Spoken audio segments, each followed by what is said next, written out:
Hello, hello. Welcome to the Circle of Fame. And today we have panel discussion number 5. And the topic of our panel discussion will be From Vision to Reality, crafting roadmap for personal success. We all know how important it is to have the clear vision, definite purpose, big goals, and of course, the structured plan to achieve their goals. And today we have all these amazing world-class experts who came to share with you their expertise, their knowledge. And the mission of the Circle of Fame is to inspire growth and unite the visionaries. And who is listed for our panel discussion? If you are looking for mentor, for consultant, for the coach, you always can reach out to these amazing people to learn more how you can work with them and how you can also achieve your big goals. Before we start our panel discussion, I would like every of experts who are participating today with us in this panel discussion to briefly introduce themselves. And I would like to start from Dr. Annika. Hello, happy to be here again. I'm Dr. Annika Sorensen, a medical doctor from Sweden, where I am also a stress mentor and calm strategist. I help stressed out C-suite leaders, the ones that are overwhelmed and wake up in the middle of the night and feel that something is wrong. I help them to find a better life, be the great leader they want to be. So yeah, I guess that's it. Thank you, Rich Kozak. Good morning, and great to be here with all of you. Thanks for having us, Elena. My name is Rich Kozak. I'm a branding consultant and guide. For 48 years, I've been defining and languaging brands, much of that for large companies. But for the last 10 years, only with individuals who are impact-driven, who want to make impacts on others' lives or businesses because of their own gifts or their own calling. And they're stuck in how to get to the highest level of impacts because they don't understand the branding as a process and the necessity to literally evolve the way you're perceived to be welcome, to be able to make those higher level impacts. So it has a lot to do with achieving, not just achieving goals, but stepping into purpose, creating a platform for a business or work that literally gives you a wonderful place to step into purpose. So great to be here. Wonderful colleagues. Good to see you all again. Thank you, Rich. And next I want Will Steele to introduce himself. Thank you, Elena. Yes, I'm Will Steele. I've been coaching and leading transformational programs now for 27 years. I led programs to over 90,000 people around the world in 26 different countries and been translated simultaneously. And these programs are 3.5 days long. I've been leading my own programs in the last couple of years, mainly in the Middle East. And I'm a coach. I coach business owners, entrepreneurs, C-suite executives in business development and leadership. And what I specialize in is getting to what's holding you back, what's stopping you developing your business, what's holding you back from taking the moves you know you need to make, or sometimes with lack of clarity, getting you clear so you can see the moves you need to make and then go and make those moves. So it's all about action and getting out of the way, whatever's stopping you from taking that action. Thank you, Will. Great to have you here today. Farzin Mazinani. Yeah, my name is Farzin Mazinani. I feel great to be among all people who are contributing in here. And so I'm a coach, mentor, healer. It means that I look at the root cause, not the band-aid solutions. What is important for me is to find the root cause, which is usually in the subconscious mind or the deeper level that we have. And then I help high achievers to move forward with joy and ease instead of hustle and grind by alignments. It means that we all know that we want to move forward, but sometimes there's a cost. So I help them to reduce the cost and move forward with alignments. Thank you, Farzin. Amazing, how amazing and great specialists and experts we have today in our panel discussion. And the next I would like to introduce himself, Peter Beckingham. Hello, Elena. Hello, everybody. Peter Beckingham. I'm an Australian, but I've been living in Thailand, in fact, in a remote little Thai village for 28 years. What do? I work with small business owners online, and I show them how to grow their business by ditching the sales pitch and focusing what is really important, and that is the problems they have to solve for their potential target audience. Do only that, and you'll do very well. Thank you. Thank you, Peter. Alan Edwards. Hi, Elena. Hi, everybody. I'm Alan Edwards. I'm based in Hampshire in the UK, and I'm a property investment and development expert. And what that means is we solve property problems and we transform property value. So if you've got a problem property, for instance, one that's unused or underused, then we can transform it into a higher value. I've done this sort of thing for contractors, consultants, clients all my life, and essentially worked on projects from the smallest to the largest. And there isn't much about transport or commercial or residential or mixed-use developments, hotels that I haven't solved in the past. So if you've got any sort of property problem, just reach out to me. Thank you, Alan. And next is Vangelis Calogero. Vangelis Calogero. Yeah, currently I'm in Costa Rica, and thank you so much for having me here and being with all these esteemed colleagues. I have been in the business technology world for 46 years now. And because of the ability to work with all the different types of technologies, I started doing artificial intelligence back in 2016. And most of the issues that the companies had, the executives, the scientists, and all that was interdepartmental communication. And is basically being able to translate between all the different pieces. AI is not a product, it's not an application. It's an assembly of all these technologies and people. And many times I'm hired to resolve a technical issue, and it ends up being stuff in their minds, mindsets, consciousness, because AI is moving in that direction. So that's what I'm currently doing right now. Thank you. Thank you. And I want also to introduce our moderator today, who is Paul Angelle, and also he's my dear friend. Paul, would you like to introduce yourself as well? Sure. I'm kind of an enigma. I'm a trained attorney based in Louisiana in the United States. I'm also an entrepreneur. I founded and launched and sold multiple successful companies.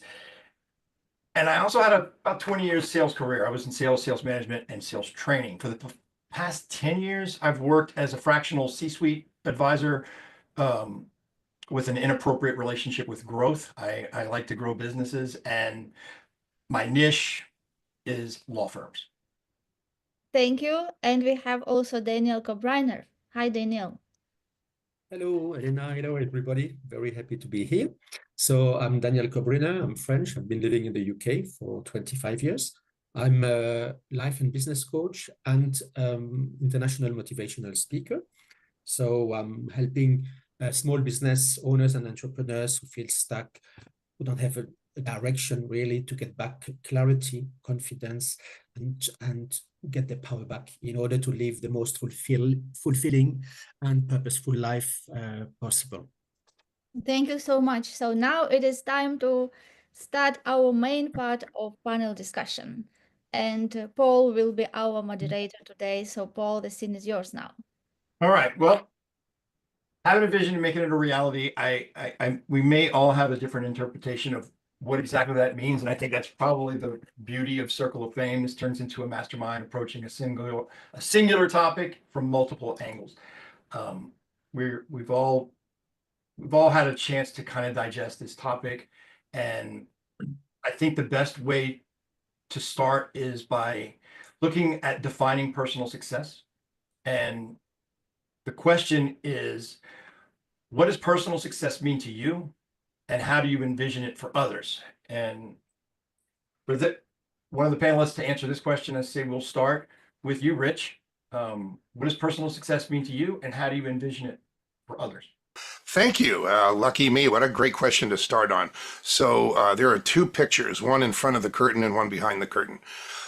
In front of the curtain, the biggest picture for personal success for me is to be congruent with your heart, to be congruent with who you really are, why you're here, That's huge. Most people are on a hamster wheel and don't even get there. Behind the curtain, it's that wheel of life that every life coach uses that shows balance. There's so many areas of our lives, relationships and education and finances and all those things. To make sure that they're balanced is important, because any life coach will say the one that you don't work on takes you out, like faith or finance. It'll take you out and it'll mess up your life. So behind the curtain, there needs to be balance, but in front of the curtain, you absolutely have to be congruent with your heart. We're all here for a reason, and focusing on the purpose you get to step into that makes you feel like that's exactly what you were made for. That is tremendous personal success. Praise God. All right. Next, what say you, Alan? What does personal success mean to you? Right. Personal success has changed for me through my life. I did have aspirations for sports and athletics, and then that became superseded by career aspirations, and I worked up the corporate ladder. I got involved in more entrepreneurial things recently, but in terms of how I would envisage it for others, I think it's important to look at what opportunities you've got. And on International Women's Day, opportunities for someone who's in a Western, relatively liberal country are very different to those who are in, for example, in Afghanistan. And the pinnacle of success for the Afghanistan cricket team is that they left Afghanistan and they went to Australia to play, to be able to play. So I think how I envisage it for others all depends on who that other person is and where they're located in the world and what life chances they've got. Some people have got very few life chances, and it would be tremendous if they got the sort of life chances that I've had, or most normal Western people have, and particularly women are suppressed in many societies. So I think it just depends on where you are and what chances you've got. Okay. Same question. Keeping things rolling. Farzin, what does personal success mean to you, and how do you envision it for others? Sure. So I was thinking about this question actually this morning when I started my day with the contemplation. And I was asking, what does success mean to me? I just wanted that deep idea to come to the surface. You know what came to the surface? It was a ball game. So that meant to me that success means being an active player in the game of life. Because some of us are watching the game as it is played. And some of us even watch the recording of the game. But some people are like balls.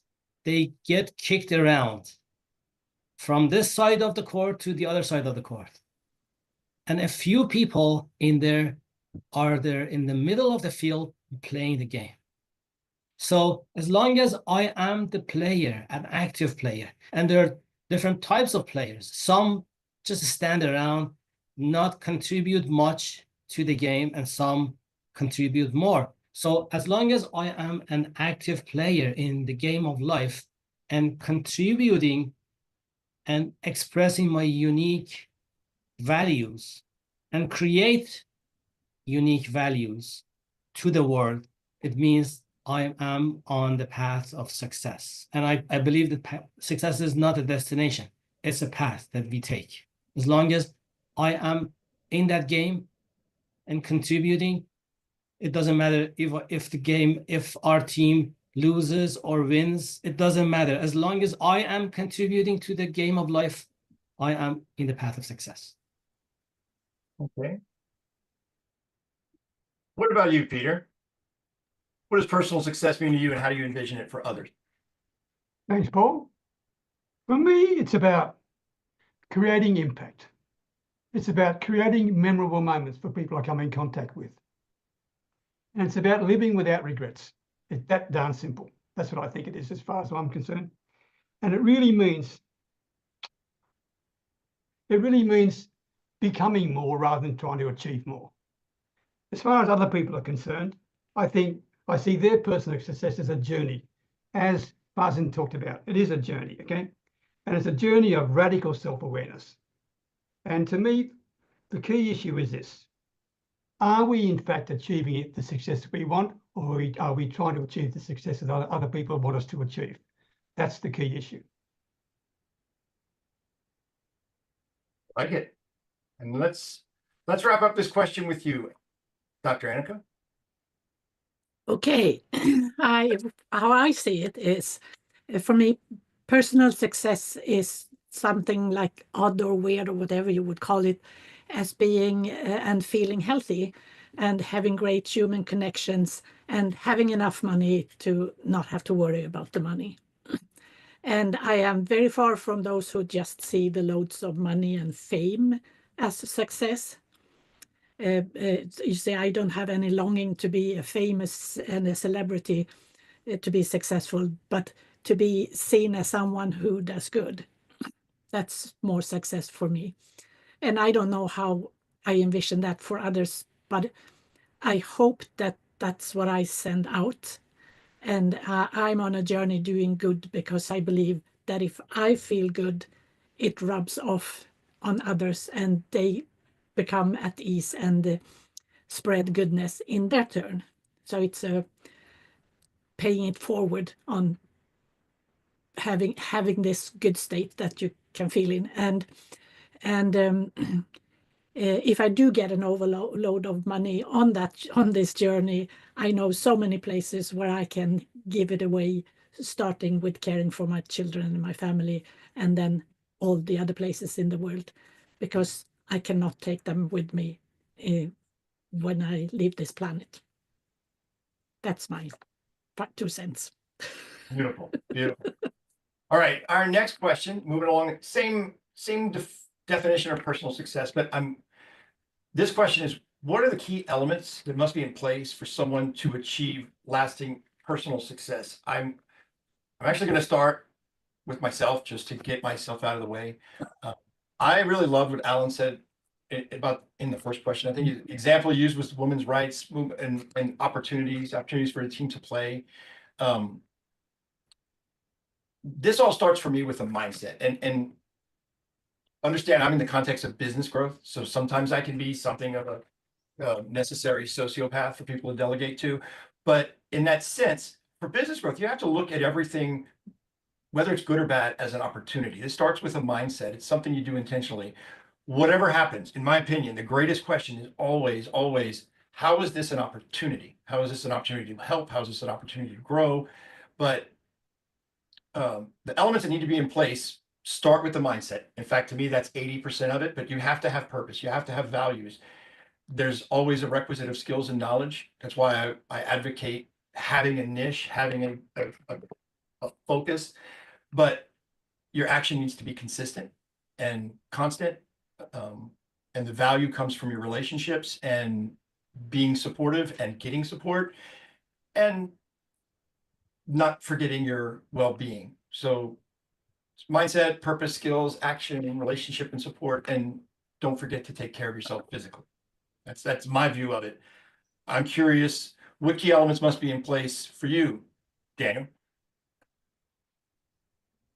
Well, Paul, actually, a lot you've mentioned already. So, and for me, it starts really with the purpose, and that we do something which we're really passionate about and which align with our core values.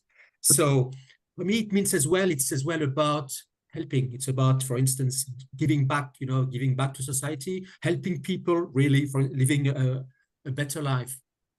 Another element is really about passion, being really passionate and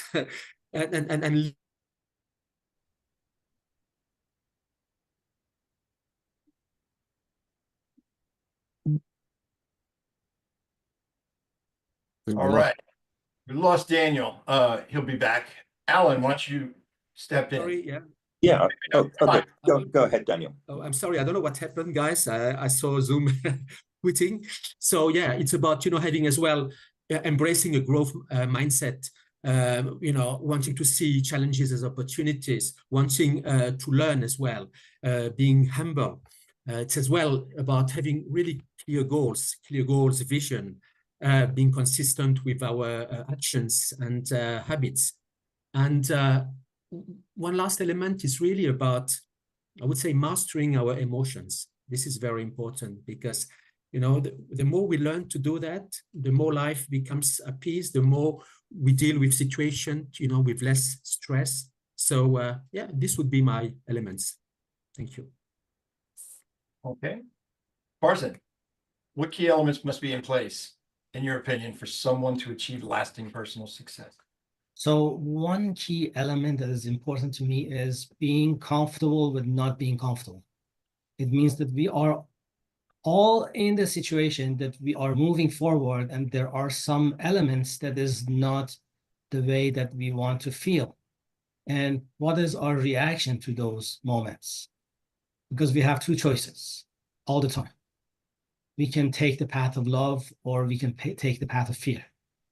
And our reptilian mind are holding us always on the path of fear, keeping us in here, keeping the safe environment for our survival. But the important element is that we recognize that if we want to expand, we can choose the path of love. And it is okay to be uncomfortable sometimes, because that is a price that we pay for the growth.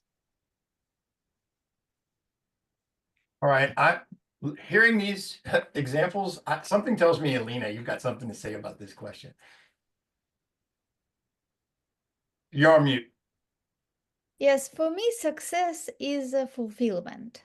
And it is also freedom to choose to do what I love to do and doing what I love to do is so important. And also it is coming with being valuable person and create the value, because success is progressive realization of the worthy ideal, and when we create the value and share it with other people, this is how we can get compensated also. So when the focus is on the value, on the growth, on the fulfillment, on the raising awareness, consciousness, and getting into control, so we are not controlled by our saboteurs or by all these different things which coming outside in physical reality, but getting in control, knowing exactly what we want, what is our vision, what is our big goal, and live according to that every day, taking steps and achieving new goals. This is what success means for me. And I felt that when I heard some of the answers to this question. And Peter, finish us off. What key elements must be in place for someone to achieve lasting personal success? Very quickly, 3. 1, clarity. If you don't know what success looks like really, then you're going to be chasing shadows. Secondly, that's already been mentioned by, excuse me, by Daniel and yourself, consistency. If you don't have habits in place, then you're not going to achieve the success you want, because motivation fades very quickly. And the third one is course correction. You need the ability to change courses and identify where you're going in the wrong direction. Excellent. All right, now we're kind of moving into our second segment, and this is where we're talking about crafting a vision. This is something that's, I have no doubt, is at the core of a lot of the people on this panel, and it's probably something that might, in my opinion, get skipped more often than it should.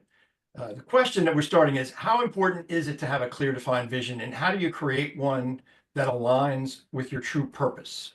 For this, let's start with you, Will. Thank you. Well, first, there's definitely distinguishing between a purpose and your vision or your dream. You know, the purpose, it's not something you're going to cut open and finding yourself. You know, your purpose is what you say it is. So with what I do, my purpose in every interaction is to make a difference. That's my purpose. So I'm now working in the Middle East. I was asked to create a leadership program for people in the Middle East. And I spent a year creating that program. And then if it's not inside a vision, I'm just doing stuff. You know, are we going to get some revenue from this? How many people can we get to do this? So for me, without a vision, it's just doing all of these activities and, you know, trying to get a certain amount of revenue or a certain number of people together. So standing in my purpose, the vision for me needs to be connected with the purpose. It's got to be in alignment with it. So I'm up for making a difference. That's what I'm doing. All right, well, and now I work with many business owners who don't have a vision. Mostly they have goals, which is not the same, or outcomes. We want to produce this, or we want to get this happening. It's not the same as a vision. So a vision, you can see it, you know? So I start with, okay, why are you doing what you're doing? Well, I'm doing this because, you know, I've been asked to do a leadership program. All right, great. And why are you even doing that? Well, I got inspired by the question, and I could see that there's lots of people to make a difference to. All right, good. Well, why do you care about that? Well, I can make a difference to people. They can then in turn make a difference to those around them. Good. Why do you care about that? Well, if they can do that, then we can have some sort of impact in the world. We can transform both the people I'm working with, the people around them, the people in, like, that can transform all of that. Great. So ultimately, if you keep going like this, you go like, well, what does that look like? What's that look like in the world? And the vision for me is why I'm doing what I'm doing is I'm up to transforming the leadership of the Middle East. Boom. It's like, well, you know, what does that look like? Well, it looks like thousands of people. That's like, you know, working with the leaders of the countries. That looks like, you know, it's just all this opportunity in front of me from that vision, you know? So, I mean, I think we only have 2 minutes per person, but I could talk a lot more. I bet that's pretty fascinating. Daniel, how important is it to have a clear, defined vision? Well, first of all, it's about having a direction. You know, without vision, we don't know where we go. So, and then for me, it helps as well the motivation, because, you know, we know that, you know, motivation goes ups and down, and we need, you know, perseverance, we need discipline. So very important. When we have a clear vision as well, we eliminate the distractions, because really we focus on what we need to focus. It helps as well boosting our confidence and kind of the certainty in the path we are taking. And then it increases our fulfillment. Basically, again, so important is our actions have to align with our values and our purpose. Makes sense. And I really liked what Farzin said in the previous question. You mentioned the reptilian brain. I think the reptilian brain is a much cooler way, in my opinion, to describe our subconscious. And most of us are not, I say most of us, humans are not that skilled at communicating with the reptilian brain. And to me, I get that, but having this clear, concise vision that is based on your purpose, that you can see, if you repeat that and you can share that and your team can share that, that's the hack. That's how you communicate with that subconscious instinct, reptilian brain. And when you're doing that, it's very important that whatever you're communicating to your survival instinct needs to be based on your purpose. And, you know, it's got to provide the direction, but it's usually the result of some kind of self-reflection or visualization. But once you identify what your core values are, and once you align that with a purpose, the mission becomes easy. Like as Will said, once you almost have a statement, why? Oh, and why? And then why? And then why? Then you get to the core, this is what I want to achieve. And it's like a light bulb goes off, and then everything starts aligning. You're not just throwing individual things off the wall. You've got a purpose, and it's really easy to evaluate whether or not what you're doing is the highest best use of your time based on what your mission is. But given that, and the originator of the reptilian brain, what do you think, Farzin? Okay, so let's dig into that reptilian brain and see what we can find. So Will was talking about asking why, and we all know that when we ask why a few times, maybe 7 times, we get to the point that we want to feel good for everything that we do. The motivation is that when we ask deeper questions, go layer by layer, at the end we want to feel good. So our reptilian brain is there to make sure that we feel good. So, and our reptilian brain are looking for a couple of other elements as well. It wants us to be safe and comfortable. So feel good, safe, and comfortable. So I want to present this idea. When I have a clear vision and attach those elements of being safe in that vision, being comfortable in that vision, and feel good. Those three elements are going to bring my reptilian brain on board. Otherwise, it's going to just kick me out and doesn't let me to move forward. So that is the trick. We have a vision and we assign those elements into it. We feel it. We feel good about it. And we feel safe in that environment. And we feel comfortable. Then we can move along much easier. All right. How about you, Vangelis? How important is this? Growing up, everything was always presented in such a complicated way. So many rules and regulations and procedures and formulas. It was sometimes overwhelming.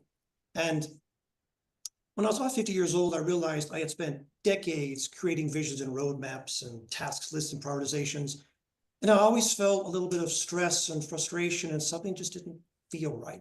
So if you think about the events in your life where things just worked, do you think they worked maybe because you followed your heart, followed your gut, or like Razim just said, you felt good, right? So I was doing a summit years ago, and I was in a program, and they were teaching me how to do these summits. And they kept telling me, you have to send 100 emails a day. You have to do this, trust the process, just take action. It just didn't set with me. And so finally I said, okay, what is the deal? Why is this not working for me? So they kept saying, you're resisting, you're rebelling against the process, trust it. And I said, well, okay. So I started looking inside. And all of us have these unique abilities, unique skills. That means that all of us have unique journeys. So maybe the process that works for these million people don't work for these million people. And maybe I'm not being rebellious. Maybe I'm not being resistant. Maybe it's causing me to, and motivating me to look inside and saying, well, what's my soul telling me? Well, my soul is telling me, you have a different way. So I decided to read their books. I spent hours on emails, and I sent 50 emails and got 32 people. I just had to do it the way that my journey was. So I realized, well, maybe the reason I didn't have a vision was, if I know who I am, that helped me know what my purpose is, that helps me then realize the activities that align with my purpose and me, and there's my vision. And also one last thing on that, because we're always expanding and we're always extending, we're always growing, that means that maybe our journey and our vision evolves, which means maybe the things that we thought we were doing, we start pivoting and shifting. Life is, I heard it said many times today already, life is not a destination, it's a journey. Very true. Very true. Dr. Annika, something tells me you have an opinion on this. Yeah, I have a more practical opinion, or whatever you would call it. You see, to me, having a clear, defined vision is a way to have a direction to work towards. So I know where I'm heading, and it helps me to stay on track on my journey in my life. If I see this is where I'm going, we come back to the sidetracks and all that in the other questions later on. But how to do this? I always recommend pen and paper for planning. And here it comes to use to ponder and discuss with yourself about what your thoughts and dreams are. And then you can put everything on paper, and you will be able to see and compare and structure and restructure and ponder and dig deeper into your thinking of what is my true purpose. And in the end, you will find what you want, where you're going, and then you can have that as a base for the rest of your journey in your life. Thank you. Well, in that vein of a practical application, next question is Can you walk us through a process or strategy you use to help others create a vision for their life? We'll start with you, Rich. You bet. I came to this, I came off of a program I was hosting today. Right before I came here, we were doing this. Two people had written a description of someone they clearly see impacting through their work. They both have gifts and they've both been doing things for a long, long time, and they want to take it to another level. So they can clearly see the types of people that they can impact. And they literally had written down the levels of impacts that they see having on those people, starting from the first level of impact. And everyone else who didn't even know them was answering the question, what characteristics and what categories of expertise must this person or this brand literally get credit for to make these impacts on these people? Here's the magic of the process, that when you start inside the heart and you ask yourself or encourage someone else to ask themselves, what impact do you clearly see having when you're thriving, when everything is working? Whom do you clearly see make an impact on and you really want to make an impact on? And you write down those impacts. I'm going to tell you, that process is not just insightful. It enables the person to be totally authentic to themselves, feel totally comfortable in the shoes of the way they move forward. It gives them a clear vision. Everything they say and do aligns. They have clarity and they have hope. Even when bad stuff happens, they have hope because they have the vision. That steps process starts with the vision of impact. And you got to get that from your heart. If you get it from out here, pick your niche. What's your goal? Make your sales quotas. I don't want to simplify. Well, I do want to simplify. I guess the book I read every morning says there's two things that we're supposed to be doing. One is loving each other, sharing love, and the other is praising our Creator. And everything else is man-made. If we don't get those two right, we got to go back to number one. Barzan, I lift you up, my friend. Start at love. And inside, it doesn't matter. Like Will, my God, Will has the gift to literally shift the understanding and execution of leadership on a continent. Some of us have the ability to cook a beautiful meal. We all share love in different ways. But when you start with what impacts you clearly see making when you're thriving and you really want to make them, I think you're in the absolute right place. The vision's there. And the process is not difficult. It's just steps. All right. Well, good intro to you, Will. What's your process or strategy? Yeah, well, I started answering this one in the last question, which really is, I work with someone who doesn't have a vision, so I'll start with very simple kind of just like, why do you do what you do? How come you're in this business? How did you get into this business? And they'll if you keep asking that question, I can't remember who said it, if you ask why long enough, you'll get to a certain place. But when you actually inquire into, what is it about this? What is it about this that I love? Why do I love what I do? What is it I love? And maybe you don't right now. Maybe what you're doing right now is, just making it from month to month to pay the bills, keep the lights on. But you forgot why you got into that thing in the first place. Maybe you lost sight of your dream. You lost sight of the vision you had. And it's not like you have to recapture that vision precisely, but at least get in touch with what really matters to you. Once you're in touch with what really matters to you, and then you start to look at what are you doing, then the context for what you're doing, you start to expand, you start to create a vision. And then everything's inside that vision.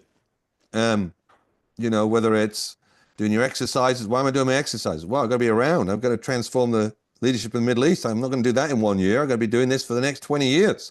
I've got to be in shape, Or, I'm on a call with the translators and the translators are not translating each other correctly. And it's like, and you have to stop and go, whoa, I could get annoyed by all this. So you guys go away and sort yourselves out. Or I could wait. This is what it looks like right now, transforming the leadership of the Middle East. This is what it looks like, And so the context immediately brings back, being centered, being grounded, and being clear outside of the survival mind, inside of this is what we're doing. This is the context. Now we're all clear. Awesome. I couldn't agree more. This is a big thing for what I do, and having a vision for your life, it matters even if you're not doing anything significant, it matters to have this vision in your life. I can't even count how many times people that were close to me had to leave a career or leave a field of study because they no longer aligned with what was going on in the company. They didn't align with what was being done. Well, that's a red flag that there was no clear vision, that you hadn't gone through the process. You have to ask yourself, why do you do the things that you do? And it helps to get people to bring it out of you. You know, or if you're by yourself, the process, like I say it all the time, when you have an answer, make a statement, ask yourself why, and ask why to the answer to that question 5 levels deep. And then you might start to see what's the real thing behind the thing. Your vision has to align deep with your purpose, with your values.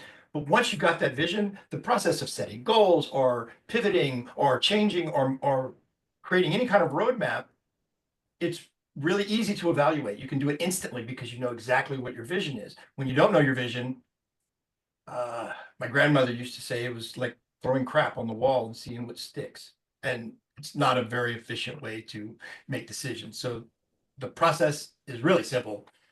Get deeper, get deeper. I love what Rich said, start with the heart, but that's usually where you end up when you start going deeper and deeper and deeper.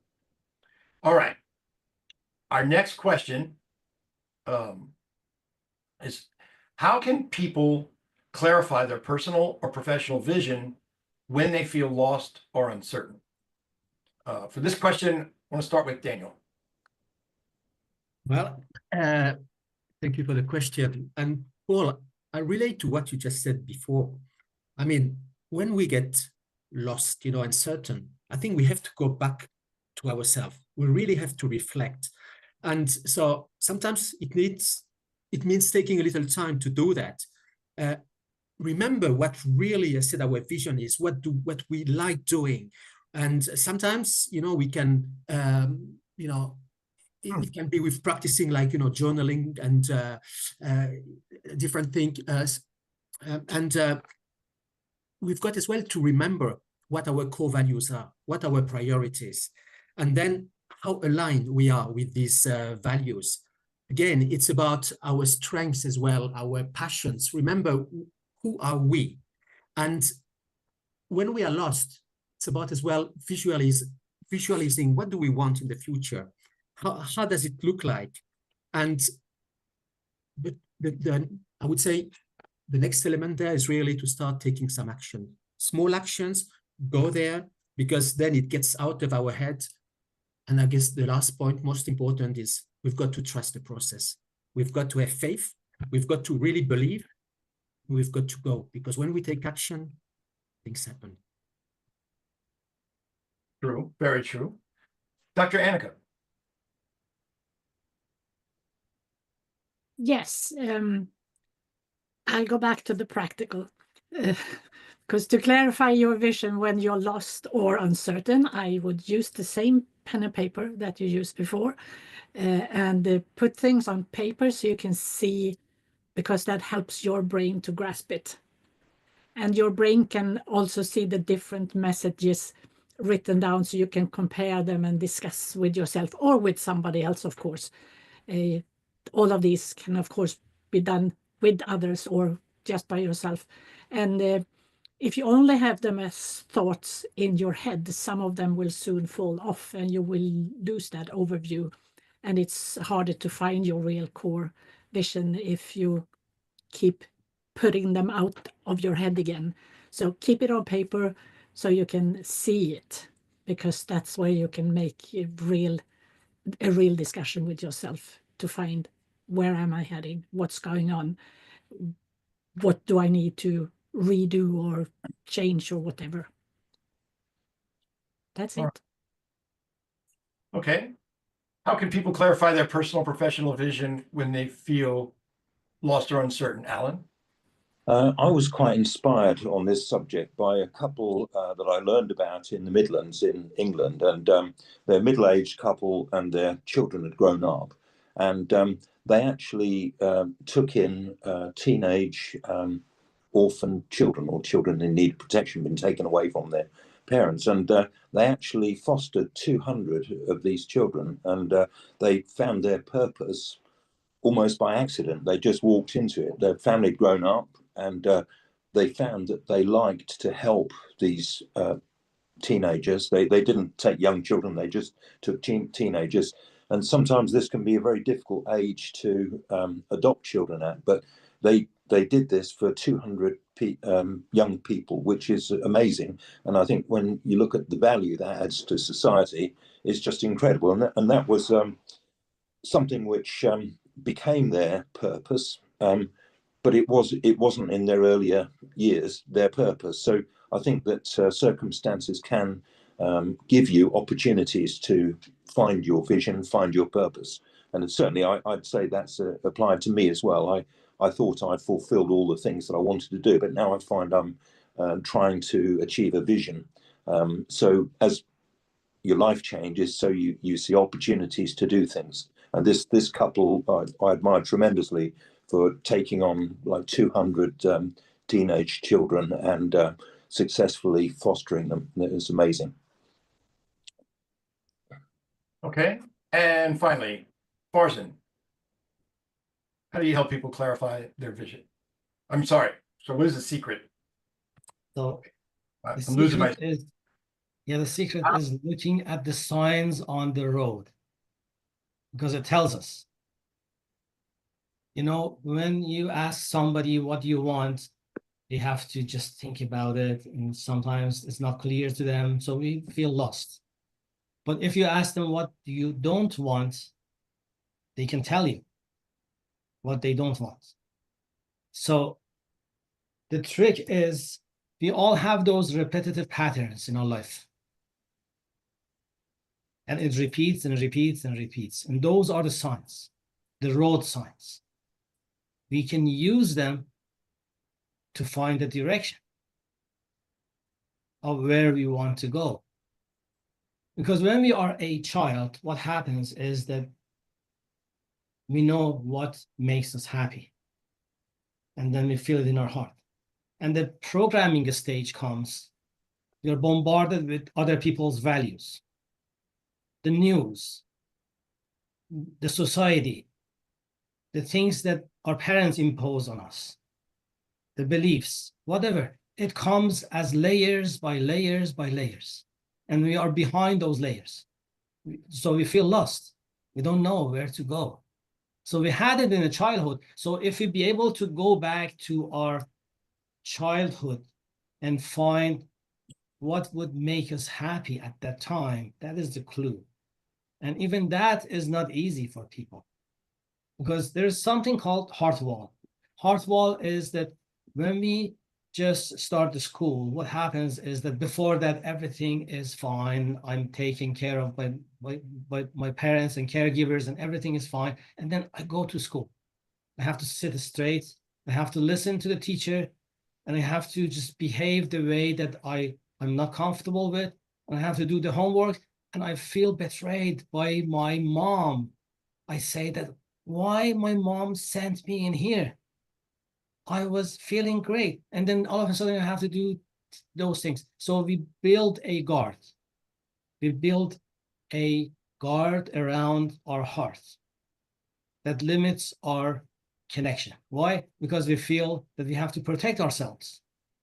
Life is not friendly anymore as it was before. It is hostile, so I have to protect myself. So we protect ourselves with building a wall around our heart. And it's like a bomb shelter. So imagine that there is a country under attack and people go to the shelter and they lose their communication with outside world. Now the war is finished for a few years, but I'm still living in that bomb shelter. That is the same feeling when we have a heart wall. And based on the research that Dr. Bradley Nelson has done, more than 93% of people have that heart wall. So we are all living in that shelter. We are not communicating with each other clearly because we are all afraid of each other. We all believe that life is hostile, so we have to protect myself, that reptilian brain that I was talking about, which is about survival. But at the same time, we know in our heart that we want to thrive. So the first step is to dismantle that heart wall. And then when we dismantle it, that I do it for people. So what happens is that they see the vision. They see it clearly, what they want, what they expect from life. And then they can start moving towards it. So what causes people to not be able to have a clear vision is that energetic block that they have most of the time. But at the same time, if we look at the signs that life gives us, it gives us the clue which direction we have to move. If it's a danger sign on the road which says sharp bend, slow down, I know that I have to slow down, otherwise I'm gonna be dropped into the valley or the ditch or something like that. So I have to be careful. So it gives me the clue. Instead of going and fighting with that sign, I appreciate it. So when I have a pain in my body, that is like that road sign, which is directing me to the right direction. So instead of just pushing it back and hating that tumor that I have or whatever, I just take it as something that is guiding me towards a better direction in my life. So that way, if I be aware of those signs, eventually I'm on the right track. And sometimes it comes with something that we don't expect. We hit the ground, we fall down, free fall, down to the ground, and then we wake up. And then we see our vision. All right. Well, wrap things up. I sense you've got knowing you, Rich, I think you've got something to say about the whole idea of when we feel lost and uncertain. I'll be very brief. Writing down what we're grateful for is the beginning of getting out of that feeling of directionlessness and loss, and also knowing that we're never alone. We've been created by a creator that put us here for a reason. We are never alone. So making sure that we don't lose that connection and reminding ourselves what we're grateful for are huge. Now, there are some losses, like the loss of a loved one and other things that are traumatic, that are a different workshop. But if it's just we don't have a vision and we need a clear vision, or we think we're lost, or we don't know our direction, reminding ourselves all that we have to be grateful for, and knowing that we're here with our creator inside of us, and we're here for a reason, and we're never alone, because that aloneness is the beginning of dropping into a black hole that ends up sometimes taking people out. So those are huge, and I think they warrant being mentioned. I agree. All right, moving to segment 3, and we're talking, all this kind of leads to goal setting, having that purpose and the underlying things first. But our next question is, what is the secret to effective goal setting, and how can someone ensure their goals are both achievable and aligned with their vision? We'll start with you, Peter. Okay, thanks, Paul. By the way, excuse me, that was a very telling comment about gratitude, and I think that's so. I'm so pleased you said that, Rich, because it's critically important. But now on the goal setting bit. To me, I think goal setting, forget smart goals. I think they should be epic goals. And Elena, I love your approach of outlandish goals. The point of epic goals to me is the epic, the E stands for elevated. In other words, do they make you bloody excited? If they don't make you excited, if there's no emotion attached to it, then they're not going to happen.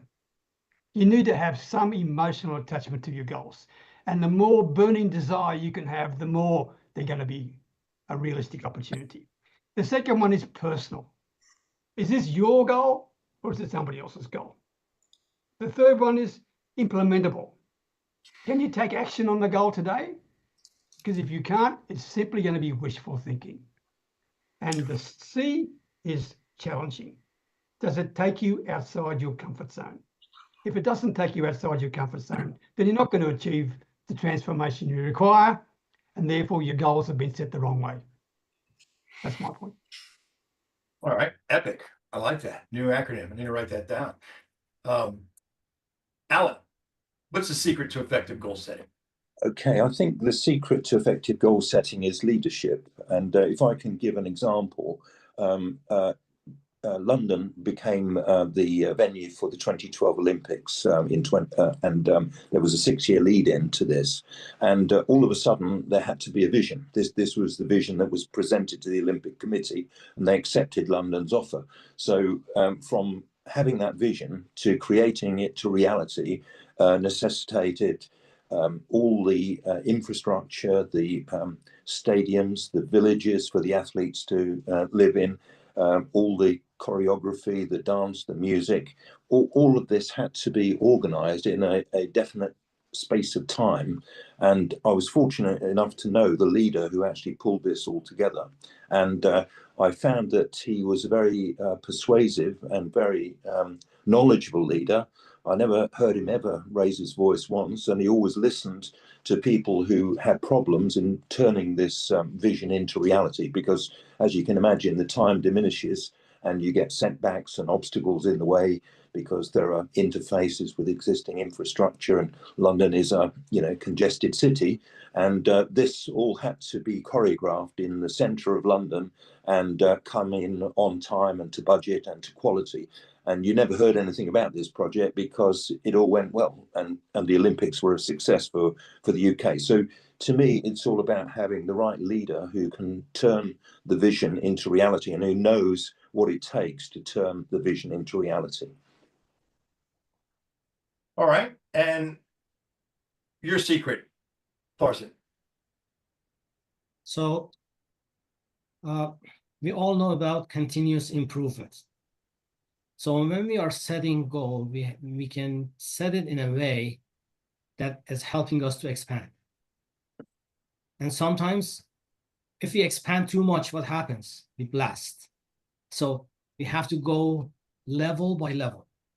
How? We set a goal which is outside our comfort zone, but not too far away.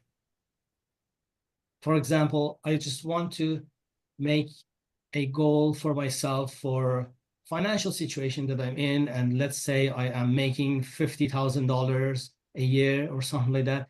If I go ahead and make my goal million a year, it is there is a lot of resistance, and I'm not there yet. So what is the best way?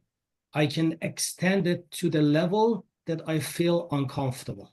So I say that if I increase that value to $70,000, I still feel comfortable. Maybe $80,000, I can feel that is achievable. $90,000, I still feel I can achieve it, but I feel not very comfortable to be at that level. And that is the best point. So we have to get a place that is outside our comfort zone. And then we work on the blockages that we have that is causing us to resist. And then it's easier. So we work on the blockages, we drop those loads, the sandbags from our hot air balloon, and then we go to the higher level naturally. And then when we are at the higher level, it is not at the end. So we just plan something on a higher level, but a stage by stage. Because if we want to lose the weight, or if I drop all the sandbags, all of a sudden that hot air balloon is just blasting off to the air. Right. It might send it out of the basket and I just fall down. So we have to just go slow, but outside of comfort zone. That gives us the chance to face our fears, the fear of success, fear of failure, and a lot of things that we just experience during All that right. time. Next question. What tools, frameworks, or systems do you recommend for setting and tracking goals? I'll turn this one to Elena. Tools for setting goals are simple for me. When Kennedy asked the rocket science the question, what is it needed to send the rocket to the moon? He answered, the will to do it. So the first, we have to have really big goal that will make us excited, and we have to ask ourselves two questions and answer positive for that. Am I able to do that? And the answer is yes, because we have such a big potential to do anything that we just can think about and dream about. It means that it is already there for us. Otherwise, we would never even have that desire. And the second question, am I willing to do whatever it takes to achieve that goal? And if the answers to these two questions is positive, this is the right goal. So the goal should be really big enough to inspire you and excite you, and also to scare you at the same time. And if you have that process done, you can go for that and you can grow on the way. Of course, the big goal requires the growth, it requires transformation. And the bigger goal you have, more energy and excitement you will have, and more you will be willing to overcome the obstacles. And about tracking goals, the tracking goals, as Earl Nightingale said, that success is progressive realization of the worthy ideal. So we can set the goals, tell no to everything that is not aligned with our goals, and do better 1% every day. Be better in doing things which are necessary to achieve that goals 1% every day. And we can say every day what I did better today than yesterday, what I can do better tomorrow. And we can track our success and be disciplined, of course, planning 3 to 6 non-negotiable actions which we can prioritize and which we know that are important to be done to achieve our goals. All right. What do you recommend, Dr. Annika? Well, guess what? I also said that tracking your goals is in a way simple. And my tools, they are pen and paper. You couldn't guess that, right? Because again, writing things down so you can unburden your brain from having to keep more than one thought at a time in there. That's the key. And you use this for setting your goals. And the framework that I use, that I help people to do too, is to have 3 columns on that paper, or you can have 3 separate papers, it doesn't matter. And with one is where am I now, and the other one is where am I heading. And then when you have, and you do that without making you feel bad or something, because this is just how it is. And this is where I want. And on the third part, or the third paper, you write what is the gap between what do I need to change, what do I want to do. And then you take that things that you have on the what do I want and need to do, and you make a new list on a new piece of paper and put down the steps that you see that you are to do to get going towards those. You don't have to see the all the steps, you can just see the first ones, and start working from there. And you can track those goals by, just crossing over the ones that you've done and then add more as you progress. So it's a continuous process. Okay. Thank you. How's that process look for you, Daniel? Well, I have to say, Elena and Dr. Annika has already mentioned a lot of these elements. So it's quite similar, for me. We have a goal. We review, obviously we review them, could be, some on a daily basis, some on a weekly, some on a monthly basis. And perhaps the other element, which I would like to add, is really having accountability partners, people who remind us of our goals. And actually, we ask them, we tell them what our goals are, and afterwards, they remind us. It's not like without any judgment. It's just like, if we are not, why are we not? How can we get back on track? What do we need to do? How can we refocus? So, and yeah, this is just what I wanted to say. Thank you. Well, and overcoming obstacles and staying on track is usually the chief mission of the accountability partners that you mentioned. And usually the biggest tool here is motivation I mentioned this because it's a story I feel like I always like to tell because I think I'm proud of it. But when I was a young man in high school, I ran really fast, and I ran a 40-yard dash one time, and it was clocked at 4.4 seconds. I don't know. That's actually really fast. I was 17 years old, and today I'm 54, and I doubt seriously if I would have lined up and run 40 yards and have it timed that I would run it that quickly.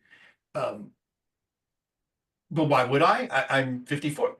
Men in their 50s running 40-yard sprints. What's the motivation to do something like that? It's not safe. I could fall and break a hip. I got things I got to worry about my back or my knees or whatever. But if I was in the woods and I saw a bear coming at me, I might get really close to that 1987 speed that I ran because I wouldn't be concerned about that because I was properly motivated. And proper motivation comes from within, but it's so much nicer when you have that accountability partner. So I'm glad you brought that up, Daniel, because I'm an accountability partner for a lot of people. A lot of people are my accountability partner for me. And in that vein, tell me about overcoming obstacles and staying on track. Start with you, Alan. Yeah, this is really about self-limiting beliefs, I think, where if you think you can do something or you think you can't, you're right, as Henry Ford said. And in this sort of modern age, you need to find ways of getting stuff done. And you really need to use those 5 words, who do I know who, to help you to get things done. Because there are lots of specialists and, you can't know everything yourself. All you really need to know is who the right person is to help you to solve your problem. And then you need persuasion skills to get the right outcome from that person. There used to be a saying that in British Rail, as it was the National Railway Company, you could get anything done because there was a massive resource capability of technical people and material and different sort of specialists. And if you knew the right person to speak to, you could achieve anything. But the constraints within British Rail were the rule book. The rule book is a book of rules that's assembled from all of the safety wrong side failures that have happened, all the accidents that have happened, all the things that went wrong. And so you can't do certain things. There's a massive thick rule book of what you can't do. But if you've got the knowledge and you know who can help you, you can get stuff done. So it's just an analogy, I would say. I probably wouldn't use that rule book as a motivational book. No, it definitely isn't a motivational book at all. It's the opposite. It's to get stuff safe. So it means it's very difficult to get stuff done, but you can find ways around if you know the right people. All right. Well, what are your thoughts, Will, on overcoming obstacles and staying on track? Yeah. Well, my next book is going to be called Go Back to Move Forward.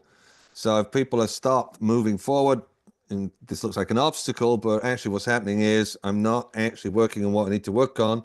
Maybe I'm procrastinating, or maybe I'm getting distracted with something else. I'm just not doing what I'm supposed to do, I need to do to accomplish my goals. Then you got to start to look at, well, what's going on with you? What is going on with me that I'm just not doing what I need to do? So instead of trying to figure all that out, go, okay, what's the fear right now? Probably some fear, if you really tell the truth. And then if you can go, okay, what's this remind me of, And then, that's how I work with people. I get them to, what happened? Something happened. And all of a sudden, you made a decision.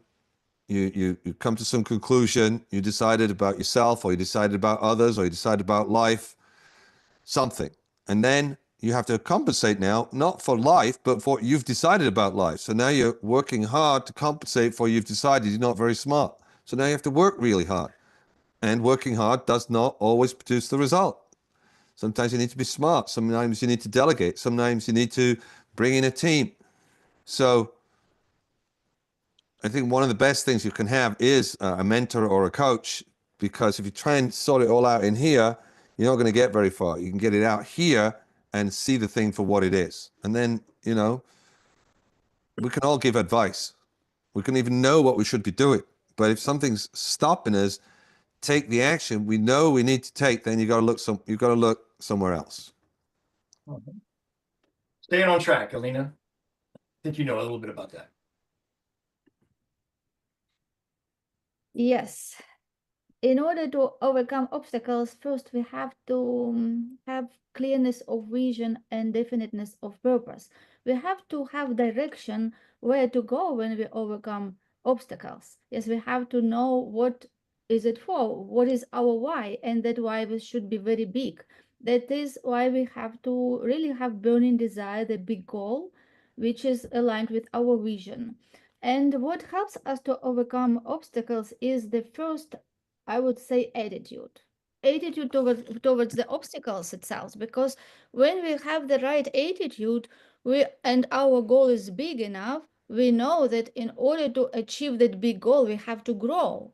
And this is how attitude to the obstacles comes, that we can see the obstacles not as a problems but like a milestones on the way, which we can turn into advantages and learn from that, because we have to grow, we have to go out of our comfort zone.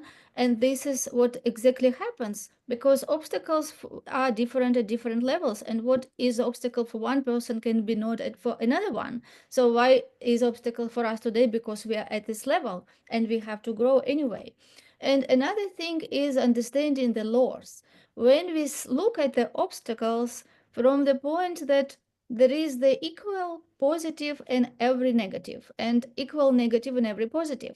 So when we have this attitude and understanding the laws of the opposites, we can look positive in every obstacle. We can see how it can help me. Why is this situation given to me? How I can learn, how I can grow from this situation to be even wiser, smarter, and maybe this is exactly what we need. Because when we are in this situation, when we face the obstacle, it can be feeling very difficult and we can feel pain and we can start worrying.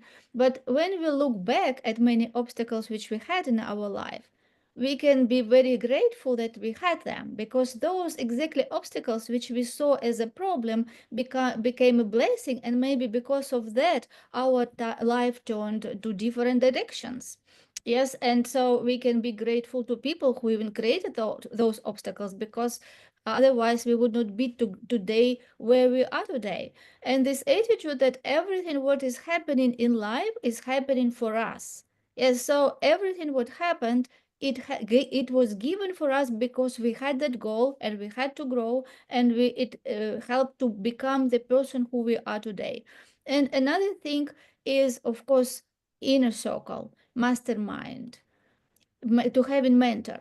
This is important to be among people who have big goals, who understand that the power of mindset, who can hold you accountable, to whom you can say and you can hold you accountable as well.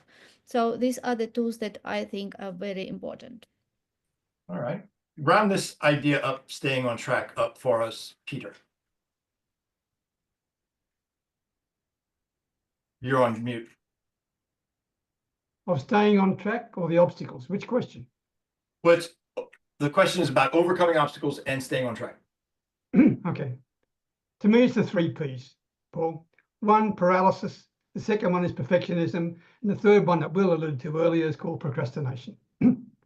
Paralysis means when you're overthinking, all right? When you're waiting for just the right time for it to happen, okay? And you're just drowning in so many down options. And the solution to that is to take some action. Don't just sit on your butt. Do something, okay? Do something. Don't fall for that terrible decision.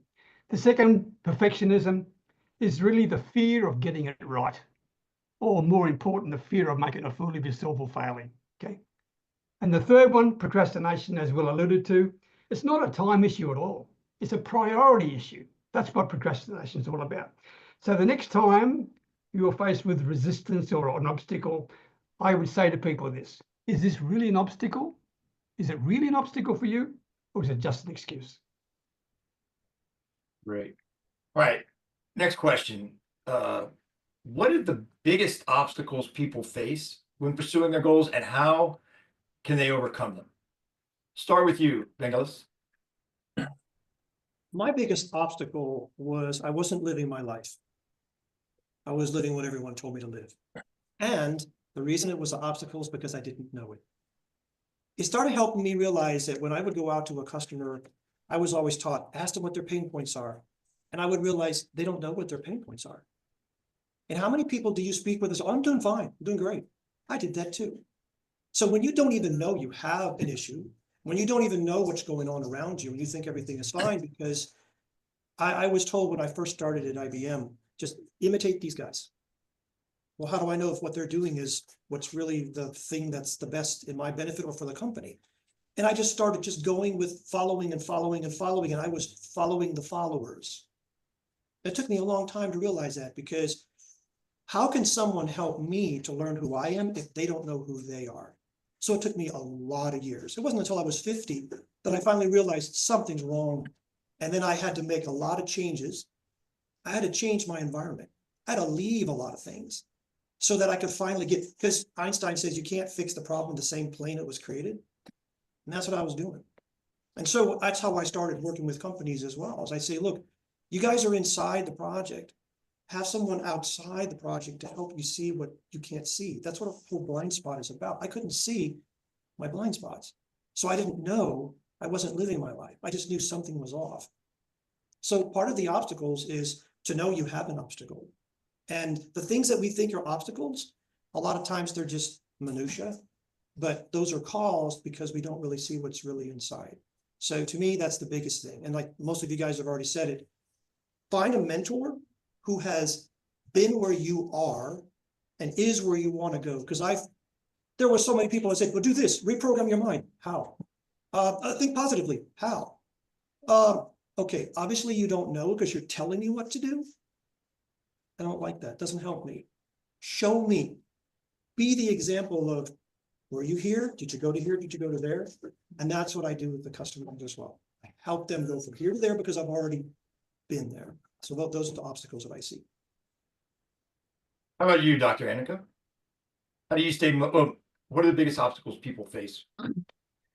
I think it's the biggest obstacles around goals is to stay on track. And the reason can be that there are too many shining objects around, tempting them.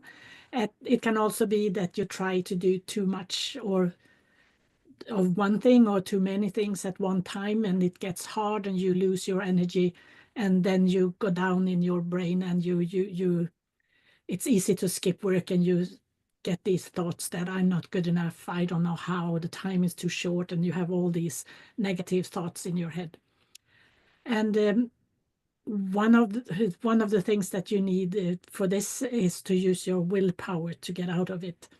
And you will need to structure your time one way or the other. And one suggestion is to make a schedule of your day, use a timer to stop and start in time. And you can use your phone because you can set the lots of times in the phone, and you can turn it on or turn it off depending on the day that you have. And don't forget to add small breaks and every now and then, and food breaks in your schedule too, because they are essential for you to stay energetic and actually keep on track with your goals. Thank you. All right. How do you stay motivated and resilient when things don't go according to plan, Rich? That's a great question. All right. So when things don't go according to plan, I think it takes us back to obstacles. Because you see the way you want it to work, and then something gets in the way and it's not working. A person gets in the way, a thing gets in the way. So let's take two ways they don't go according to plan. Number one is external things that happen. It's another person, it's something in the environment, and then there's the internal obstacles, the internal things, like you have a plan and you don't execute it. So very different. For the external obstacles, for the external things that aren't going to plan, looking at something that you think is in the way, it really is the way. There is no perfection, so things are going to happen, and your opportunity to deal with it or circumvent it or overcome it or just strengthens you and often prevents that same not according to plan to occur again. The internal obstacles, and I agree with Will Steele, and he is an absolute, deep deep down expert at this. And I think Farzin mentioned things like, the heart wall. If you don't know you have a heart wall, or Will Steele, if you don't know that you are in your own way, you're going to need somebody to help you see that. So make sure you have a coach who is trained in understanding the unconscious mind and its effect on our behavior, because it runs 90% of the bus, and have somebody to help you see what you don't see. All right. What happens when things don't go according to plan, Vangelis? My question usually is, whose plan is it? And how do you know it's not going according to plan? Because like a couple of people have already mentioned, it may be part of the plan. And what I normally like to do is to find out what your goal really is. A lot of times that people would, I struggle with this a lot. People would ask me to develop something for them. And I would say, what do you want people to do at the end of this? And they would say, for example, I want you to learn how to teach them how to drive a car. And I would say, okay, do you want them to know how to do everything, like the oils, the maintenance, the insurance? No, just the mirrors, the steering wheel, and the accelerator and the brake. That's it. Well, sometimes I just go away from those projects because I don't feel that my integrity will allow me to do that, because it's just not. I would feel bad after a month. And they go, what's this? Well, I wasn't allowed to show you that. So sometimes the plans that people make, I'm always wondering, what do you really want to achieve? And some people, they're okay with just doing the minimal stuff. That's okay. But I want to know whose plan it is. What do you really want to achieve? Because in that respect, that little simple thing, that wouldn't have worked out that well for most people. But I don't think I could have participated in that. So redefine what you really want to achieve, and who's making that goal, and what is their objective for that goal. So that's what I would look at. Annika, what is the importance of accountability in achieving personal success? And how can someone build an accountability structure? Accountability. Yes. Accountability is the basic ground for success. And having someone you trust to know where you plan to go and to check in with you at a regular basis to make sure that you are heading in that right direction. That's the basic for, keep on going, so to speak. And there are different ways to get accountability. And for me, I thought of a few things, and it can be a friend. But when you have friends as accountability partners, you have to be aware of that it's easier to cheat in front of a friend because you are biased. So it's not perfect, but it's better than nothing if that's the case for the moment. And it can be a business relation where you can be accountability partners towards each other. So you both are accountable to the other one. And of course, you can also have a mentor or a coach that is keeping track of you, and that is also then leading you and helping you in the right direction. And I guess that's the one that you would prefer if possible. And you can also have accountability if you are in a small mastermind where the group is accountable to each other. So there are different ways to do it, and depending on what your situation is for the moment, I would say. Okay. Will, your thoughts on accountability? Yeah, I think one of the most empowering things you can do for yourself is have someone that you're accountable to for what you're accountable to. So by having a coach, one of the biggest things about having a coach is you're being held to account. I'm making promises to my coach. I'm going to do this, this, this. And what I'm promising is action. If I don't promise actual actions that I'm going to take, then I've got no chance of accomplishing what I want to accomplish. And I promise them to the coach, my coaching call is coming up. I got to take these actions. I said I was going to take these actions. I'm not going to show up and say, well, I just didn't do it. I mean, I'm paying this coach all this money. I'm not wasting my money. I'm not wasting their time or my time. I'm going to make sure these actions are taken. That relationship causes things to happen in the world. Nothing happens without action. Nothing. You can feel however you feel. You can feel motivated, not motivated. But if you take action, something happens. Now, you might take ineffective action, so the results aren't so great. You might take very effective action, and the results are great. But how you feel, that's nice. That's great. It's wonderful if you feel great at the same time. Sometimes you don't feel great, but you take the action. Why? Because you said you would. Who to? Someone who's going to hold you to account. They're not just going to pretend you didn't say it. You're going to say, hey, so you said you're going to do this. Did you do that? Oh, great. What happened? You know you're having that conversation every time you speak to that person. You're going to show up having taken the actions. And if you don't, then I don't know what sort of conversations you have, but you know, the conversations I have with people are all about taking action, moving things forward, and making promises and honoring those promises. Awesome. Awesome. We've got a lot of great information today. Elena, in closing, maybe you could summarize what we got out of this. Yes, I really appreciate everyone for participating. We learned so much about how to turn vision into reality, and I'm sure that everyone who is listening for us can learn so much. And I would recommend you to listen to the panel discussion few times, because every time you will learn something new. And of course, share with us what is your first step, how you want to take your vision to reality. Share with us what is your first step, what you are going to do today. Yes, what is your big goal, or what will help you to create your roadmap. And of course, ask questions. We would like to hear from you, everyone who listening to us today, and reach out to our amazing world-class experts who are sharing this wisdom. And I appreciate every one of you who were here today for sharing your wisdom, your knowledge, and your experience, which is so empowering and will help so many people who are listening to the panel discussions. All right.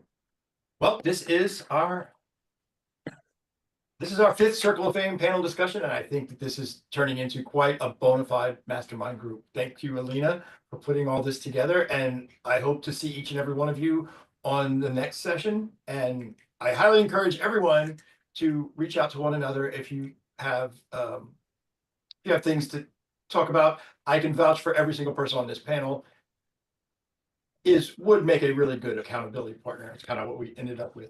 But thanks again. Thanks, Elena. And see you guys next time. Thank you. Yeah. Thank you. Thank you, Elena. Thank you. And also thank you, you. Paul, for being amazing moderator for our panel discussion. And I'm looking forward to see you all next time. Thank you. Dismantle your heart wall and ditch the pitch. Yeah. Thank you, everybody. Guys. Bye. Good. I will take one more picture. Happy faces.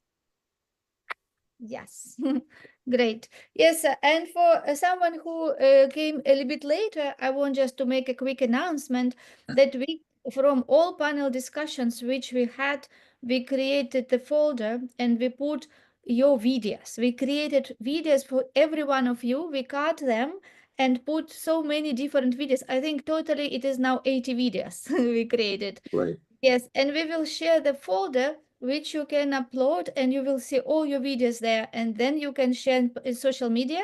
And please remember to tag other people, send the links in the chat in WhatsApp so we can go and comment and put likes, and let's get everyone to be seen and heard more and create awareness about these amazing episodes which we create. Thanks again. Thank you so much, Elena. Thank you. All the best. Thank you so much. Thank you. Bye. Bye, everybody. Bye.